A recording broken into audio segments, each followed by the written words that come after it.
आज के ये लेवल्स हैं गोल्ड मार्केट की प्रीवियस डे की रेजिस्टेंस 1946.18 यानी कि प्रीवियस डे का हाई जो है ये आज की रेजिस्टेंस है, प्रीवियस डे का लो ये आज की सपोर्ट है 1936.64 और मार्केट ने प्रीवियस डे के लो को ब्रेक किया और अब करेक्शन करने के लिए मार्केट अप हुई। अगर हम H4 के टाइम फ्रेम में देखें, ये देखें दोस्तों, ये बनी यहां पे बेरिश इनगल्फिंग सेल का जोन 1938 तक।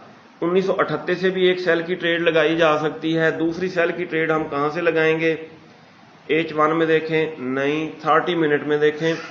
ये देखें यहां पे 200 का मूविंग एवरेज इशारा करके एक तो करंट प्राइस 1938 सेल करेंगे, दूसरी सेल की ट्रेड जहां पे ये 200 का मूविंग एवरेज इशारा करके बता रहे हैं 1941, यहां से भी सेल करना है।